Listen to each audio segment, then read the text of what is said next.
A raid at a Spencerport home, and tonight police say it's connected to a jewelry store burglary and home invasion. Now, we first told you about those crimes last night. Police say a Grease family terrorized, held hostage inside their own home. Tonight, police say they know more about the suspects. This afternoon, officers swarmed a home on Union Street near Route 31 in Spencerport. We have team coverage on this breaking news tonight. Davidsen live in Grease. He'll tell us what the owners of the jewelry store said about the crime earlier today. But first, let's go to Berkeley Brean, who's live near that home in Spencerport. Burke.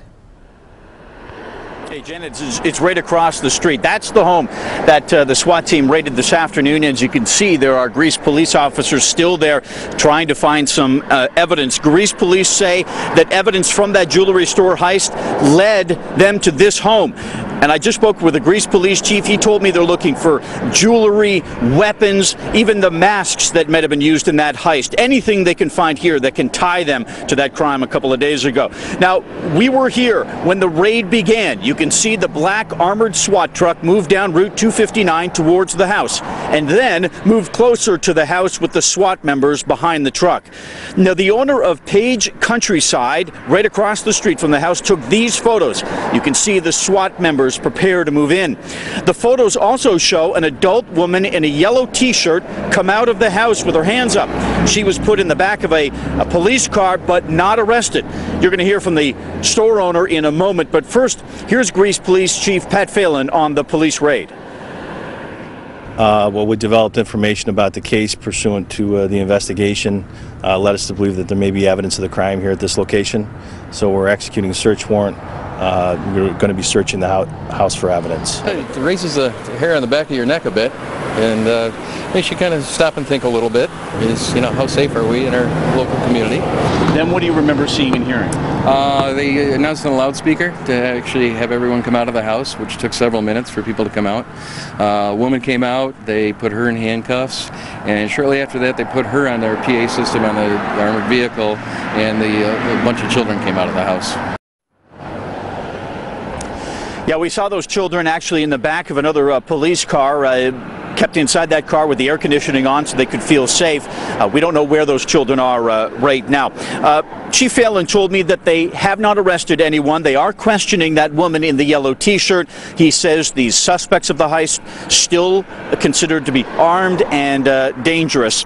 Coming up at 5:30, you're going to hear from a neighbor here who had to come home to this situation tonight. We're live in Spencerport, Berkeley, Brean News 10, NBC. All right, Burke, we'll check back in later with you. Thank you for that. Meanwhile, we did get a look inside the jewelry store where the robbery took place. Brett Davidsen picks up our story now with what the store's owners told him today. Brett?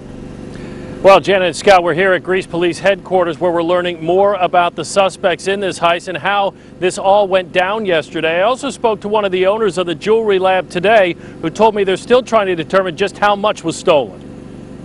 A day after the store was broken into by 3 brazen thieves, the jewelry lab in the mall at Grease Ridge was open for business today.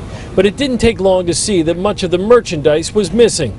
The owner of the store was there today and she agreed to speak with me off camera. She said the suspects targeted the most expensive items, gold chains, as well as diamond and gold bracelets, rings, and charms. They left many of the other items untouched in their display cases.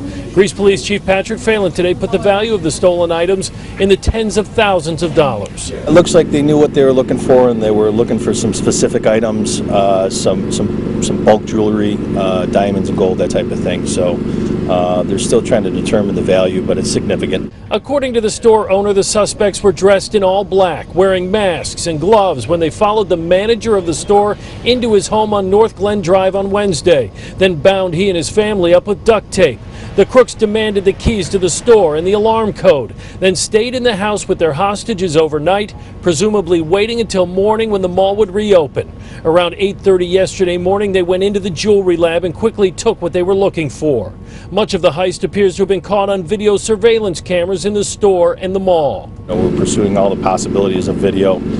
We have a lot of evidence. And today, Phelan acknowledged they are looking for a total of 3 men. We have very good leads on who those suspects may be. We're following leads in the case that we're happy about. And the owner of the store tells me that they're going to have a difficult time picking up the pieces after all of this because they did not have insurance on those stolen items. We're live in Greece. Brett Davidsen, News 10 NBC. All right, Brett.